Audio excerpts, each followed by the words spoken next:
The first thing I noticed wasn't the lake. It was the gate.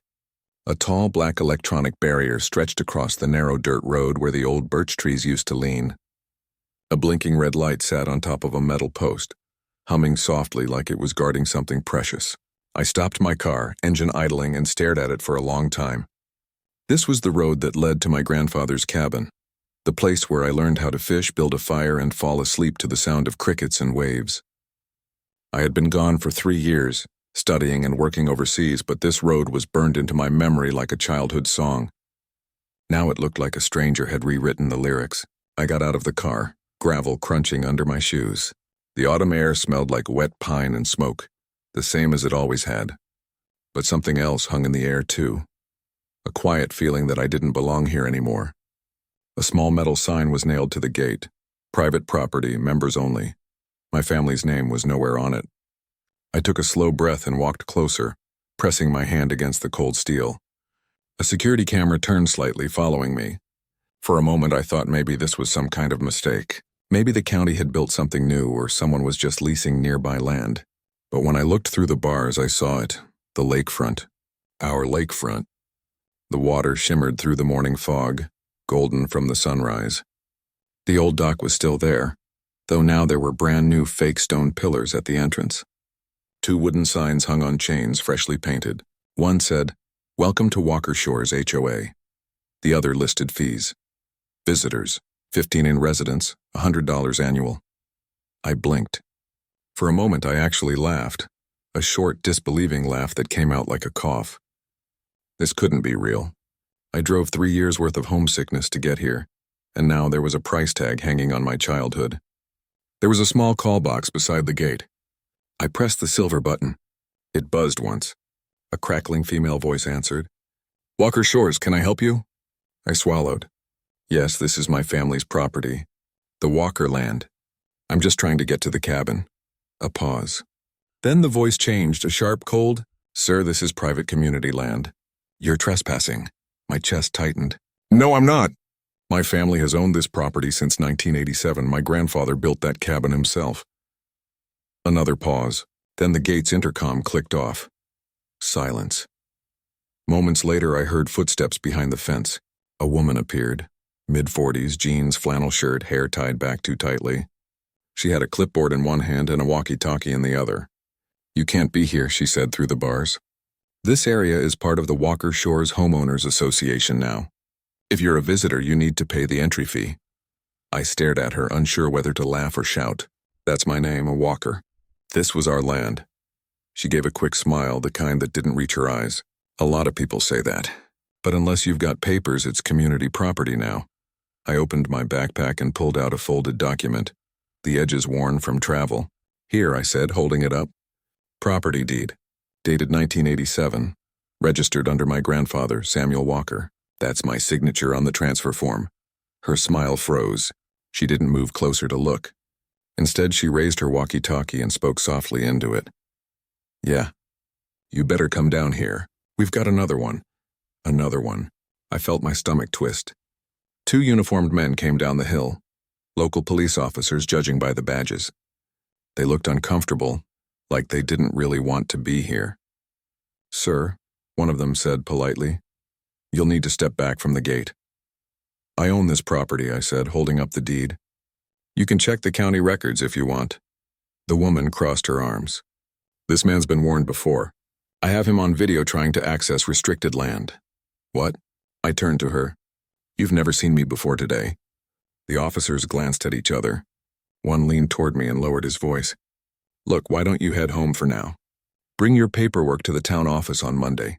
We'll sort this out properly." But home was behind that gate. Still, I nodded slowly. There was no point arguing with uniforms standing between me and the water. The woman gave me one last glare as the officers guided me back to my car. As I drove away, I caught a final glimpse of the gate in my rearview mirror. The red light blinked once, twice, then disappeared behind the trees. I didn't know it yet, but that blinking light was the beginning of something much darker. A fight not just for land, but for truth. Because within a week, the letters started arriving. The first letter arrived 3 days later. It came in a clean white envelope with a gold seal printed in the corner that said, Walker Shores Property Management. I tore it open, standing by the kitchen counter of my rented apartment in town. My hands were still cold from the morning air. The letter was neatly typed, polite but sharp, like a knife wrapped in silk. Dear Mr. Walker, our records indicate multiple unpaid community fees and violations regarding property maintenance at 47 Lakeside Road. Unless balance is settled within 10 business days, legal action may be initiated under Walker Shores HOA Code. Amount due $29.40.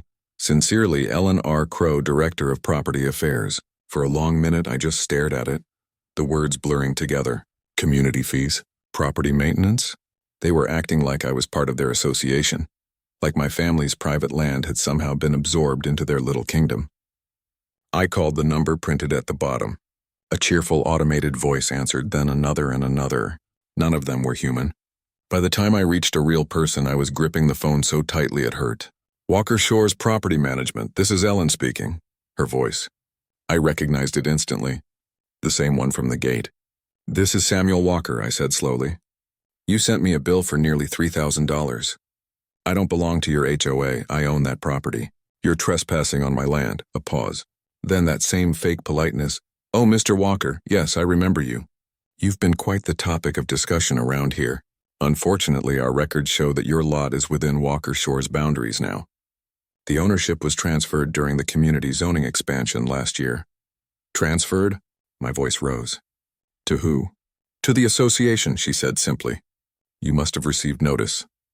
I didn't receive anything because I was abroad, I snapped. You can't just redraw lines on a map and take what isn't yours. Sir, I'd advise you not to use that tone. The board follows every legal procedure. She was enjoying this. I could hear it in her voice. The calm confidence of someone who believed they were untouchable. I have the deed, I said. Dated 1987, signed and recorded? You can't erase history. Oh, I'm sure your paperwork used to mean something, she said, her voice soft and poisonous. But around here, we keep things up to date. You should come to the HOA meeting on Friday. Maybe you'll understand better how things work now. Then she hung up. Friday came faster than I expected. The meeting was held at the community hall, a squat building overlooking the lake, newly painted beige with plastic flowers out front. There were about 20 people inside when I walked in, most of them in casual clothes, sipping coffee and chatting. When they saw me, the room went quiet. Ellen stood at the front, clipboard in hand, the same smirk on her face. Ah, Mr. Walker, glad you could join us. Please have a seat. I didn't sit. You're charging people to visit my family's lake, I said. You installed a gate, cameras, and now you're sending fake bills. I want you off that property. A man in a blue vest stood up near the back. Excuse me, but this isn't your property anymore. The HOA owns that shoreline now. We've improved it, cleaned it, and maintained it. You should be thankful someone's taking care of it. Thankful, I said, laughing bitterly. You built fake stone pillars and a ticket booth. You destroyed half the birch grove my grandfather planted. Ellen raised her hand. Mr. Walker, please calm down. We can't allow emotional outbursts in a community setting. Emotional outbursts? I repeated. You stole my home. Her voice hardened. You have no legal standing here. The county records have been updated. If you think you can fight this, go ahead. But you'll lose. People like you always do. That sentence hit me like a punch. People like you. I wanted to shout, to tear down the polite faces staring at me like I was the problem.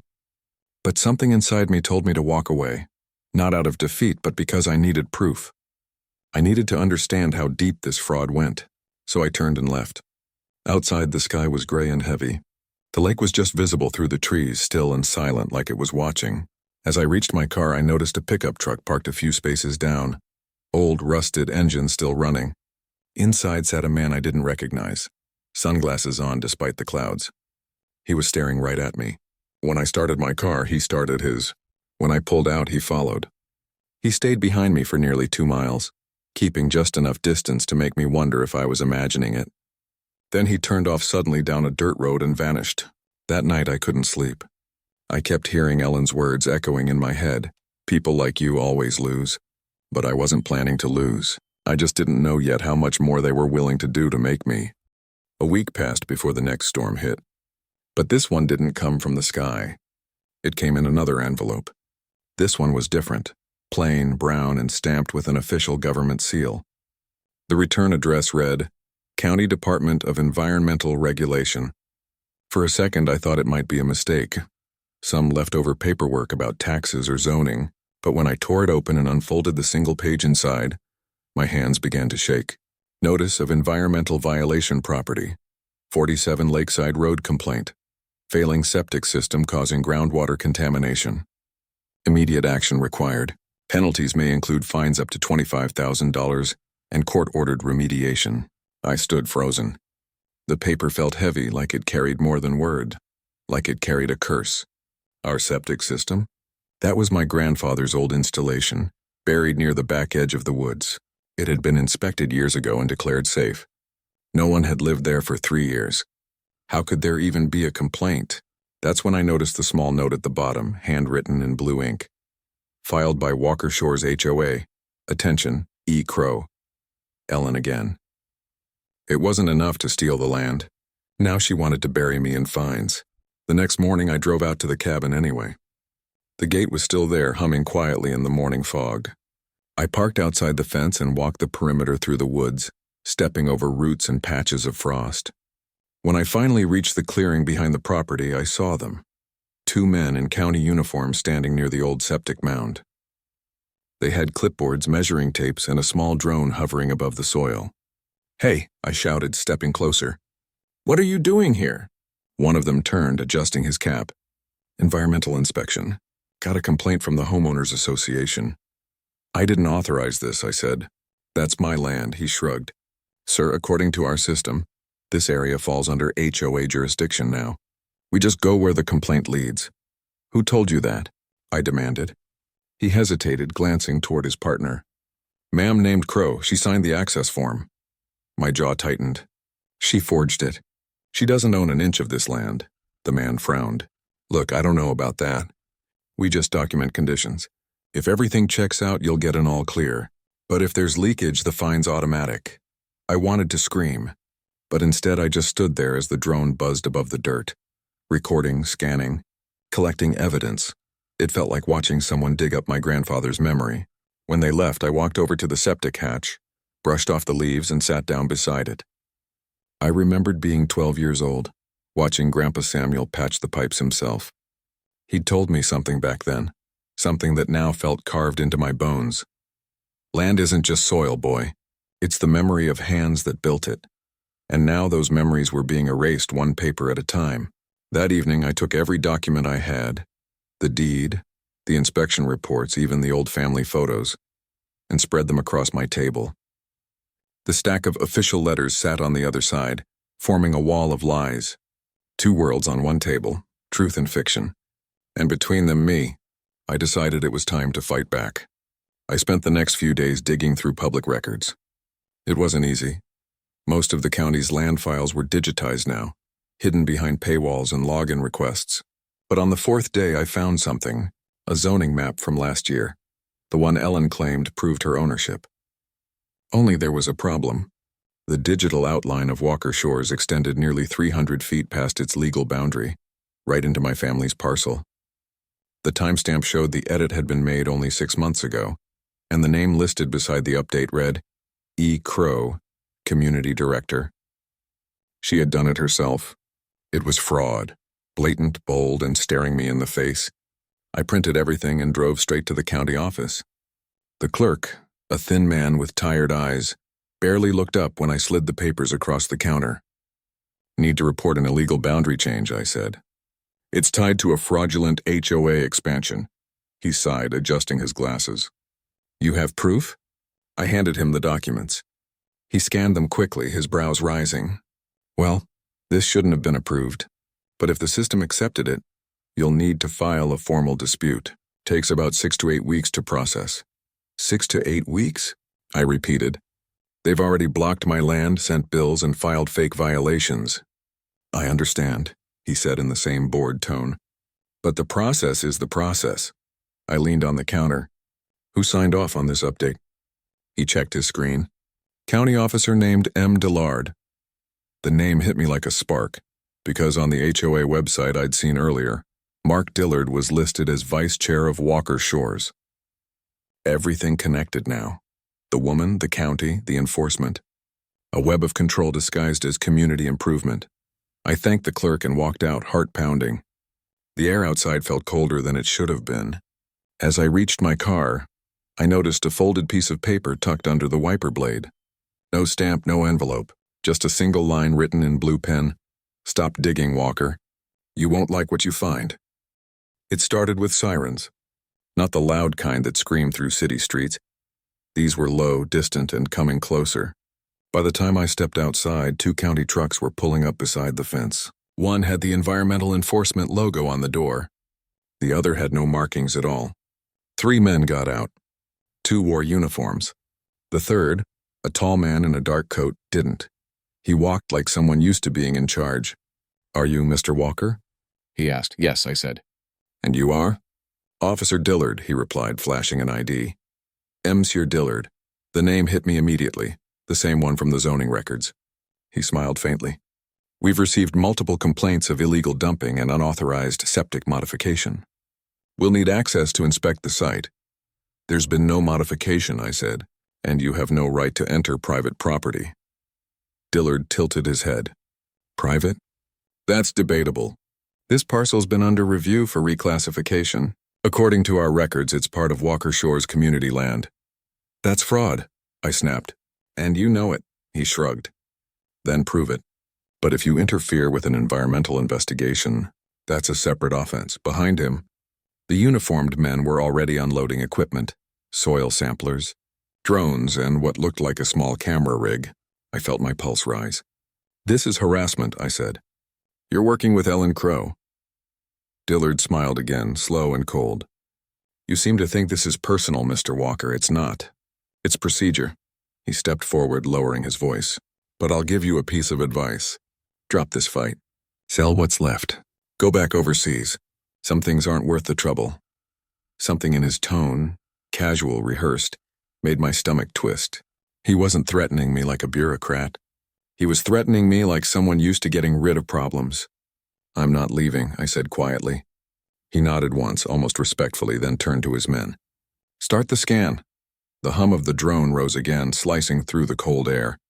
I stood there, fists clenched, watching strangers dig through my family's earth. When they finally left an hour later, they left behind a red notice taped to the gate. "Emergency violation. Pending fine." I ripped it off and crushed it in my hand. That night I couldn't sleep. Every sound outside, every creak, every branch against the window, but felt like a warning. Around 2 a.m., headlights swept across the wall. I rushed to the window just in time to see a black SUV idling by the gate. It stayed there for almost 5 minutes. No one got out. No one honked. Then it drove away, my slow, deliberate. The next morning I went into town. My first stop was the sheriff's office. The deputy at the counter listened to my story, nodding slowly. "Sounds messy," he said. "You got proof they're harassing you?" I slid the printed threats and fake notices across the desk. He flipped through them lazily, then sighed. "Look, Mr. Walker, HOA disputes get nasty, but this looks like a county issue. You'll have to take it up with the board." "I already did," I said. "They're part of it." The deputy leaned back, tapping his pen. "Then you better have friends higher up." "Because these people?" He nodded toward the papers. "They play hardball." When I walked out, a familiar figure was leaning against a black SUV parked across the street. Ellen Crow. She was wearing sunglasses, arms crossed, a smirk on her face. When she saw me, she waved in a small mocking gesture. I crossed the street fast. "You think this is funny?" She lowered her glasses. "No, Mr. Walker, I think it's sad. You keep chasing ghosts. You forged county maps. You filed fake complaints. I can prove it." "Then do it," she said softly. "But be careful what you uncover. Some of us have deeper roots than you think." She turned and got into her SUV, slamming the door before I could reply. The tires spat gravel as she drove off, leaving the smell of dust and exhaust hanging in the air. That afternoon, I got an email from the county office. Subject: Environmental Emergency Hearing or Immediate Response Required. They were calling me to appear before the county board in 2 days to address alleged violations and failure to comply. It was clear now. They wanted to make an example out of me. I spent that night scanning every document, labeling every photograph, printing every email chain. If they wanted a war, I'd bring proof. But just after midnight, something strange happened. When I tried logging back into the county records website, the zoning archive where I'd found Ellen's fraudulent map, my account was gone. Deleted. No warning, no reason. And when I checked the printed map against the new public version, the forged boundaries had been replaced. The digital signature, E. Crow, was gone, erased. My evidence was disappearing right in front of me. That's when I knew this wasn't just about land anymore. Someone higher was cleaning up the trail. I looked around my cabin, the shadows stretching long across the wooden walls. The silence outside felt different now, heavier, watching. On the table lay that last handwritten note I'd found under my car wiper. "Stop digging, Walker. You won't like what you find." I read it again, and for the first time I believed it. The hearing room smelled like paper and dust. Rows of empty chairs faced a long wooden table where 5 county officials sat under a seal that read, "Walker County Board of Compliance." At the far end sat Officer Dillard, dressed in the same dark coat. Beside him, Ellen Crow, smiling like she already knew the outcome. When they called my name, I stood up, holding the thick folder of evidence I'd gathered. My heart was racing, but my voice was steady. "Mr. Walker," the chairman began, "you've been charged with multiple environmental and zoning violations. You've also been found trespassing on land under active HOA jurisdiction. Do you wish to make a statement before this board decides your penalty?" I looked straight at him. "Yes," I said. "I do." I walked to the table and laid down 3 folders, one red, one yellow, one blue. "In the red folder," I said, "you'll find the original deed to my family's property, 47 Lakeside Road, purchased in 1987 by Samuel Walker. The title was never transferred, never sold, never listed for auction." The chairman adjusted his glasses but said nothing. "In the yellow folder," I continued, "you'll find county zoning maps before and after. The original map shows the legal boundary line ending at marker 42. The updated version, which appeared 6 months ago, extends that boundary by 300 feet into my property." Ellen shifted in her seat, her smile fading slightly. "And in the blue folder," I said, opening it carefully, "you'll find the metadata from that digital update, including the user ID that made the change. E. Crow, Community Director." A low murmur rippled through the room. Dillard frowned. "Those are unverified documents," he said. "Could be fabricated." I turned to him. "You mean like the fake violation letter sent from your department's private email account?" Then I held up a printed screenshot showing his name and the HOA's shared server link. The room went silent. The chairman's brow furrowed. "Mr. Dillard, is this your correspondence?" Dillard cleared his throat. "That's confidential enforcement communication." "Then explain this," I said, sliding one last photo onto the table, a selfie from one of the inspectors who'd unknowingly tagged the location of Ellen's land while standing on mine. GPS coordinates didn't lie. For a long moment, no one spoke. Then, from the back of the room, a voice said, "He's right." Everyone turned. A woman in a gray suit stood up, Lisa Hernandez, a county records auditor I had emailed days earlier. She carried a file box and a laptop. "I verified those documents myself," she said firmly. "The zoning extension was manually altered. The access authorization came from Officer Dillard's login, not the system's automated workflow. And the complaint letter from the HOA," she looked straight at Ellen, "was written on a template used for abandoned properties, not active ones." Ellen's face drained of color. The chairman's gavel struck the table. "That's enough. We'll recess to review the evidence." They left the room for 15 minutes. Ellen and Dillard whispered furiously in the corner, their voices sharp and low. I just sat there, staring at the sunlight cutting through the dusty blinds. 15 minutes later, the board returned. The chairman cleared his throat. "After reviewing the submitted documents and digital records, this board finds that the land at 47 Lakeside Road remains legally owned by the Walker family.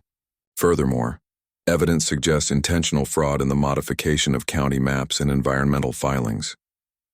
He paused, looking at Ellen and Dillard. "These findings will be forwarded to the district attorney for criminal investigation." Ellen stood up suddenly. "You can't—" "Yes, we can," the chairman interrupted. "This hearing is adjourned." The gavel came down like thunder. Outside, the air felt different, lighter, almost alive again. I stepped into the parking lot, clutching my grandfather's old deed like it was a living thing. Lisa walked beside me. "You did the hard part," she said. "You didn't give up." I nodded. "I couldn't. This land's all that's left of my family." She smiled faintly. "Then make sure you keep it safe this time." She walked off toward her car. I stood there for a long while, watching the reflection of the lake glinting between the trees. Later that evening, I drove back to the property. The gate was still there, locked, humming softly under the dying light. I cut the power line. The motor groaned and fell silent. Then with one strong pull, the gate swung open. For the first time in months, the land breathed again. The air smelled like pine and freedom. The porch still creaked the way it used to. I sat on the old wooden steps, listening to the wind move through the trees, the same way it had when Grandpa Samuel was alive. For a moment, I swore I could hear his voice again. "Land isn't just soil, boy. It's the memory of hands that built it." I looked toward the lake, the water calm, reflecting the first colors of sunset. It wasn't just a victory. It was a homecoming,